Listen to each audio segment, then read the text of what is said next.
विमला देवी की दो बहुएं, बड़ी बहू सोनाली और छोटी बहू पीहू। सोनाली बहुत ही तीखे स्वभाव की थी, जबकि पीहू बहुत ही मीठे स्वभाव वाली थी। सोनाली की बातों से तो ऐसा लगता था कि जैसे वह हर समय लड़ने को तैयार रहती है, और पीहू हर किसी से मीठा बोलती थी, सबसे प्यार रखती थी। पीहू के इसी स्वभाव के कारण सोनाली उससे बहुत जलती थी। और पीहू बहू कैसी हो, क्या बात है, आज करेला खरीद रही हो? हाँ, वो चाची माँ जी का बहुत मन था करेले की सब्जी खाने का, इसलिए सोचा कि खरीद लेती हूँ। छीलकर नमक लगाकर रख दूंगी, फिर रात को बना दूंगी। बड़ी अच्छी बात है, सचमुच विमला बहुत किस्मत वाली है कि उसे तुम्हारे जैसी बहू मिली है। तभी विमला भी घर के बाहर आ जाती है। ये बात तो तुमने बहुत सही कही रमोला, मैं सचमुच बहुत किस्मत वाली हूँ। मेरी दोनों बहुएं मेरा बहुत ख्याल रखती हैं, दोनों ही बहुत अच्छी हैं। तभी बड़ी बहू सोनाली गुस्से में बाहर आती है। पड़ोसन तब तक अपने घर में जा चुकी थी। मुझे पता है मेरी ही बुराई कर रहे होंगे, आपको मेरी बुराई करने के सिवा कुछ दिखता ही कहाँ है। कैसी बातें कर रही हो सोनाली? बहू, हम भला तुम्हारी बुराई क्यों करेंगे? और मैं ऐसी नहीं हूँ कि पीठ पीछे अपनी बहुओं की बुराई करूँ।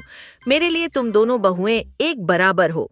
माँ जी, मैं करेले छील देती हूँ, बस ऐसी ही चिकनी चुपड़ी मीठी बातें करके तुम सबको फंसा लेती हो। भाभी, ऐसी कोई बात नहीं है, अगर आप करेले की सब्जी बनाना चाहते हो तो आप बना लो। मैं क्यों बनाऊं कड़वे करेले, मैं दाल बना दूंगी।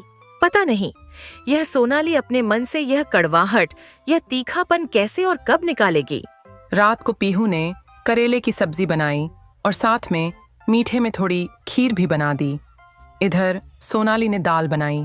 इतना तीखा, इतनी तीखी दाल बनाई है बहू, मेरे से तो एक चम्मच भी नहीं खाई जा रही। मेरा तो मिर्च से मुंह जल गया जल्दी क्या।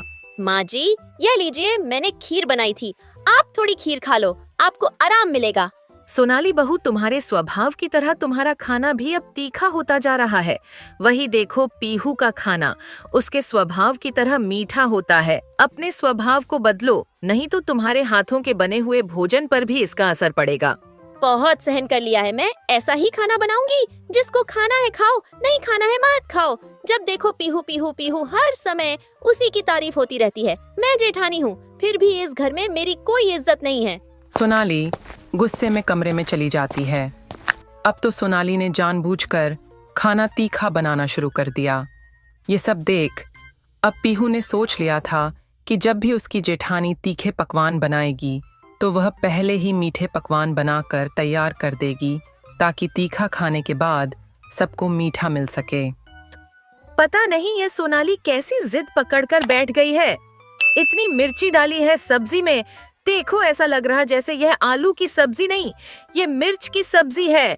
हो हे राम, मेरा तो मुंह जल गया। माँ जी, यह रोटी पर शक्कर रखकर लाई थी, आप ये खा लो, इससे आपको मिर्च नहीं लगेगी। अगले कुछ दिन तक घर का माहौल ऐसा ही बना रहा। सोनाली किसी की सुन ही नहीं रही थी, वो तीखा खाना बनाती ही रही। अब पीहू भी रोजाना मीठे पकवान बनाती।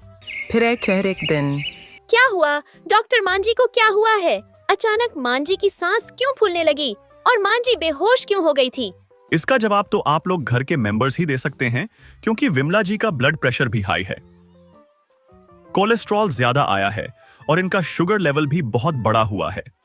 मुझे लग रहा है कि विमला जी को खाने पीने की चीजों पर ध्यान देना चाहिए, नहीं तो उनकी सेहत पर बहुत बुरा असर पड़ सकता है। ये सब सुन दोनों देवरानी जेठानी को दुख होता है और वो दोनों अपनी सास से माफी मांगती है। हमें माफ कर दीजिए मांजी, हमारी वजह से आपको ये सब सहना पड़ा। कोई बात नहीं बहू, अब तुम दोनों आगे से ऐसी जिद मत पकड़ना। अब दोनों बहुएं एक साथ मिलकर अच्छा खाना बनाने लगे। अपनी बहू को एक साथ खाना बनाते देख विमला भी खुश हो जाती है। तो दोस्तों, ये थी आज की स्टोरी। अगर आपको ये स्टोरी अच्छी लगी हो तो वीडियो को लाइक कर दीजिए और ऐसी और स्टोरीज के लिए चैनल को सब्सक्राइब कर लीजिए और हाँ, बेल आइकॉन को प्रेस करना मत भूलिएगा।